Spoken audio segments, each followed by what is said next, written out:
Okay, so our assignment today was to work on our returns. We're just started our job. We got a $10,000 signing bonus, and we want to know if we should go with Tesla or stick with our parents and say the S&P 500. So here we have like our average returns and the standard deviations and all that and the key correlations. And what we want to know is what happens when we combine Tesla and bonds. Can we build a portfolio that beats the S&P 500 with less risk? And what is the optimal mix for someone our age? And how does the correlation create the free lunch of diversification? So here we have all our data points. We have them in a correlation matrix. And what this does, it creates a list where we have each of our correlations with the different stocks and bonds and how they work together for the risk matrix. And so down here we're generating random portfolios with a random amount of each bond to see which one works better.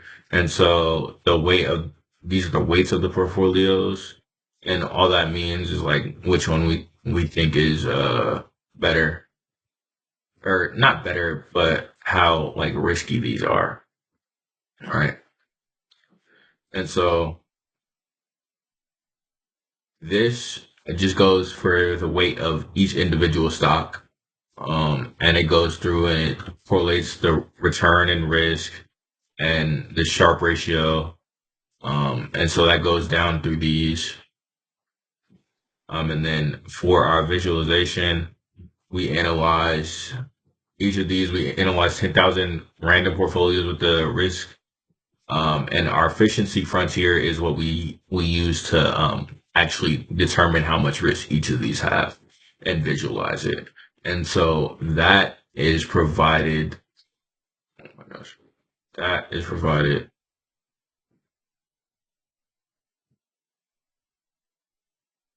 down here.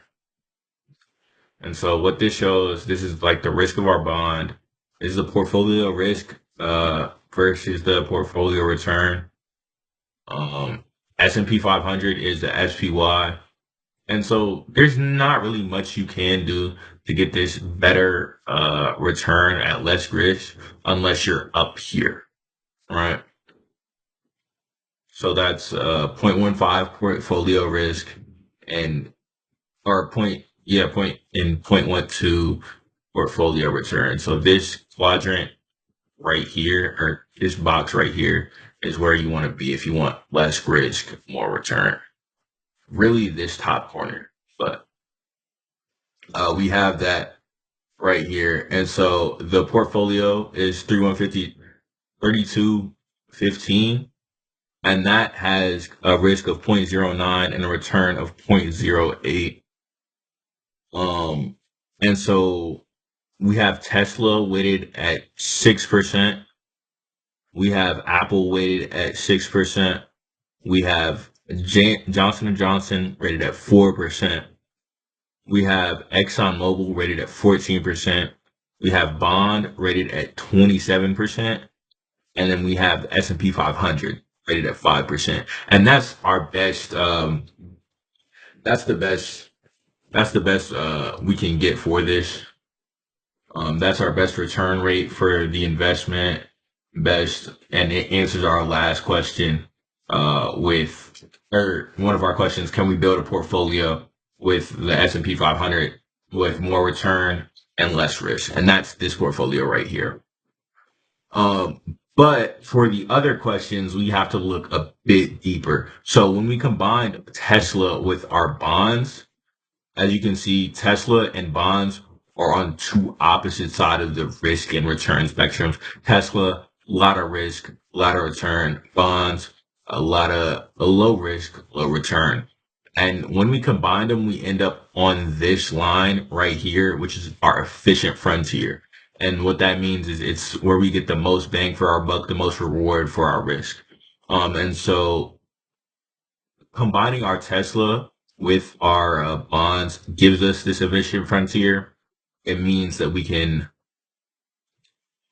have that big return, but we can also have a sort of low risk option, right? So if we really want to, the best way to combine those would be with more on the bonds. As we see up here, we have 27% in bonds, right? And we don't only have 4%, we only have, no, 6% in Tesla.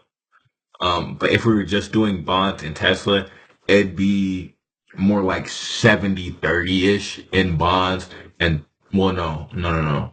Yeah, 70-30-ish to bonds, to the bond side. So we get that it's low return, but it's stable, and we do get that stable return. And if Tesla shoots up, we can make a bunch of money, but it doesn't affect the bulk of our money. Um, and so that is our main thing. That's the question of what happens when we combine Tesla with bonds. Our next question, the optimal mix for someone our age. It is probably closer towards this higher end of the efficient frontier. Um, so this is the, or no, this is our best mix. And I'll ask it to highlight that. Well, no, I won't. And I'd take a second. But our best mix would be somewhere around here. No. Our best mix is somewhere around here. The risk and return, let's take a look at it. It's return of 8%, a risk of 9%. Now our Sharpe ratio is the risk adjusted return. So risk versus or excess return divided by our standard deviation. So it's basically a return based on our risk. And so the 70% return for that 9% risk is the best we can get. And that means we're down around here. This is our best one, right? This is our best one with the within the standard deviation. But these are the outliers. What you see up here, where you really get that big bang, is towards the higher end of the standard deviation. And this is what's more likely to happen towards the lower end of the standard deviation. And so that's why our best portfolio is down here in this 9% range. But the one that gives us our less rate, or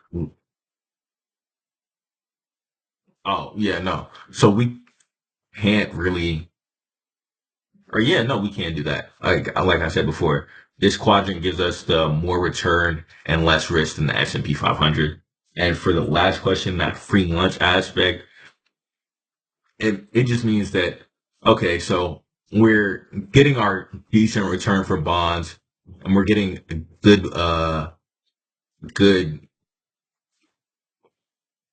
our bonds are down here, so we're not making too much of it. And J&J up here is making way more than our bonds, but still less risk than the S&P 500, and it's making less than that. So we're also investing in that S&P and then waiting a little bit in Tesla up here. So we get basically the best of both worlds, and that's what our free lunch is.